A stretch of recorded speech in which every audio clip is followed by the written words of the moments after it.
Koneksi antar materi, modul 1.4 Budaya Positif. Assalamualaikum warahmatullahi wabarakatuh. Salam dan bahagia. Perkenalkan, saya Yuliana, calon guru penggerak Angkatan 9, Unit Kerja SMA Negeri 4 Sampit, Kabupaten Kota Waringin Timur, dengan fasilitator Bapak Peri Miski SPD dan pengajar praktik Bapak Hadi Kurniawan SPD. Saya akan memaparkan tugas koneksi antar materi modul 1.4 Budaya Positif. Berikut kesimpulan mengenai peran saya menerapkan budaya positif di sekolah. Seorang guru yang baik harus mampu mewujudkan budaya positif di sekolah. Budaya positif tersebut dapat dijalankan dengan menerapkan konsep inti seperti disiplin positif, memahami motivasi perilaku manusia berkaitan dengan hukuman dan penghargaan, posisi kontrol seorang guru, keyakinan kelas, dan penerapan segitiga restitusi dalam penyelesaian masalah. Yang pertama, disiplin positif. Cara penerapan disiplin yang mengajarkan anak bertanggung jawab dan menumbuhkan kesadaran diri berdasarkan nilai-nilai kebajikan. Lebih ke arah disiplin diri yang dapat mengontrol diri dalam melakukan segala tindakan dan dapat membuat murid memahami dan menyadari berdasarkan motivasi internal bukan akibat paksaan ataupun pujian. Motivasi perilaku manusia. Terdapat 3 motivasi perilaku manusia, 2 diantaranya motivasi eksternal dan 1 diantaranya motivasi internal. Motivasi eksternal yaitu untuk menghindari ketidaknyamanan atau hukuman, serta untuk mendapatkan imbalan atau penghargaan dari orang lain. Motivasi internal yaitu untuk menjadi orang yang mereka inginkan dengan menghargai diri sendiri dan nilai-nilai yang mereka percaya, dengan menghindari hukuman dan pemberian penghargaan berlebihan agar meminimalisir motivasi eksternal dalam diri murid. Yang ketiga adalah posisi kontrol seorang guru. Posisi kontrol seorang guru ada 5. Yang pertama, penghukum. Yang kedua, teman. Yang ketiga, pembuat merasa bersalah. Yang keempat, pemantau. Dan yang kelima, manajer. Posisi manajer adalah posisi kontrol seorang guru yang sangat diharapkan. Dengan guru berbuat sesuatu bersama murid, mempersilahkan murid, mempertanggungjawabkan perilakunya, dan mendukung murid agar dapat mencari solusi atas permasalahannya sendiri. Guru di posisi manajer mengacu pada restitusi yang dapat menjadikan murid sebagai manajer bagi dirinya sendiri sehingga tercipta identitas positif atau berhasil pada diri murid. Yang keempat, keyakinan sekolah atau kelas. Guru berperan dalam mewujudkan terbentuknya keyakinan sekolah atau kelas dengan adanya kesepakatan antara guru dan murid. Keyakinan sekolah atau kelas berupa pernyataan universal yang mudah diingat, dipahami, dan harus diterapkan di dalam kelas. Yang kelima adalah segitiga restitusi dalam penyelesaian masalah. Guru sebagai manajer menyelesaikan permasalahan menggunakan 3 tahapan, di antaranya menstabilkan identitas, validasi tindakan yang salah, dan menanyakan keyakinan. Tujuannya untuk menghasilkan muridnya mandiri dan bertanggung jawab.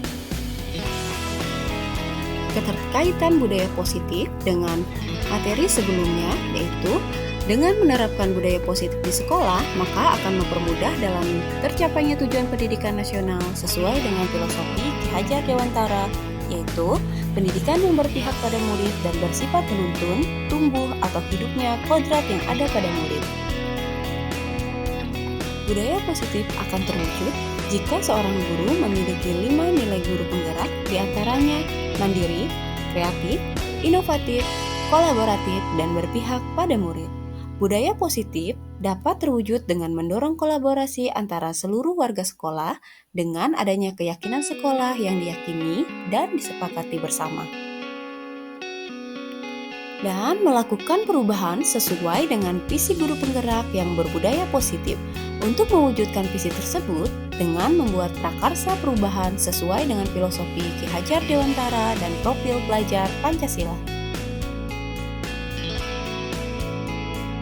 Sejauh mana pemahaman Anda tentang konsep-konsep inti yang telah Anda pelajari di modul ini, adakah hal-hal menarik menurut Anda di luar dugaan?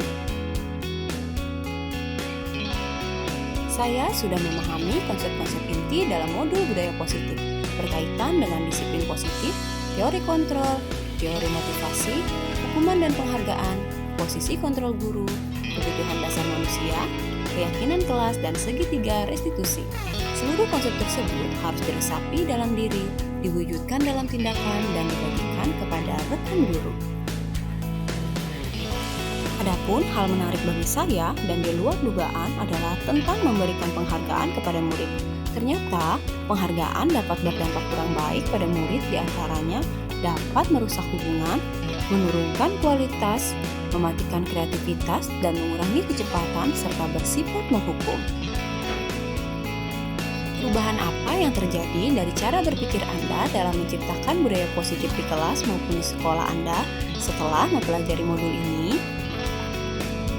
Perubahan yang terjadi adalah saya menyadari posisi kontrol yang biasa saya lakukan adalah posisi sebagai teman dan pemantau, seharusnya sebagai manajer dan menggunakan pendekatan segitiga restitusi. Pengalaman seperti apakah yang pernah Anda alami terkait penerapan konsep-konsep inti dalam modul budaya positif, baik di lingkungan kelas maupun di sekolah Anda? Dan perubahan apa yang terjadi dari cara berpikir Anda dalam menciptakan budaya positif di kelas maupun di sekolah Anda setelah mempelajari modul ini? Saya menangani peserta didik yang sering terlambat dengan menggunakan langkah-langkah restitusi, yaitu dengan menstabilkan identitas, validasi tindakan yang salah, dan menanyakan keyakinan. Bagaimanakah perasaan Anda ketika mengalami hal-hal tersebut? Perasaan saya sangat termotivasi untuk memperbaiki diri sesuai dengan nilai-nilai budaya positif di sekolah. Menurut Anda, terkait pengalaman dalam penerapan konsep-konsep tersebut, hal apa sajakah yang sudah baik? Adakah yang perlu diperbaiki? Hal yang sudah baik menurut saya adalah sudah munculnya motivasi internal pada diri murid untuk melaksanakan budaya positif sesuai dengan nilai-nilai kebajikan yang diyakini. Yang harus diperbaiki adalah posisi guru harus sebagai manajer. Sebelum mempelajari modul ini, ketika berinteraksi dengan murid, berdasarkan 5 posisi kontrol, posisi manakah yang paling sering Anda pakai dan bagaimana perasaan Anda saat itu? Setelah mempelajari modul ini, posisi apa yang Anda pakai dan bagaimana perasaan Anda sekarang? Apa perbedaannya? Sebelum mempelajari modul ini, posisi kontrol yang saya lakukan adalah sebagai teman dan pemantau. Perasaan saya saat itu yaitu ada rasa tidak enak hati karena peserta didik akan merasa dikecewakan ketika saya tidak lagi membantunya ketika salah dan harus memperbaiki kesalahannya serta menerima konsekuensinya. Setelah mempelajari modul ini, saya merasa tenang karena saya dapat memposisikan diri saya sebagai manajer dalam penyelesaian masalah. Saya mulai menyadari pentingnya komunikasi yang efektif untuk menumbuhkan rasa tanggung jawab pada diri peserta didik. Sebelum mempelajari modul ini, apakah Anda menerapkan segitiga restitusi ketika menghadapi permasalahan murid Anda? Jika iya, tahap mana yang Anda praktikkan dan bagaimana Anda mempraktikkannya? Namun, saya hanya melakukan satu tahap saja, yaitu validasi tindakan yang salah dengan menanyakan, kamu melakukan hal tersebut pasti ada alasannya. Selain konsep-konsep yang disampaikan dalam modul ini, adakah hal-hal lain yang menurut Anda penting untuk dipelajari dalam proses menciptakan budaya positif, baik di lingkungan kelas maupun sekolah? Hal lain yang penting dipelajari dalam menciptakan budaya positif adalah melakukan kolaborasi antara sekolah dengan orang tua murid, agar budaya positif ini tidak hanya dilakukan di kelas atau sekolah saja, tapi juga dapat diterapkan di rumah agar menjadi suatu kebiasaan atau karakter baik saat berada di lingkungan sekolah atau di lingkungan manapun. Sekian pemaparan dari saya. Terima kasih. Salam dan bahagia. Guru penggerak, tergerak, bergerak, dan menggerakkan. Wassalamualaikum warahmatullahi wabarakatuh.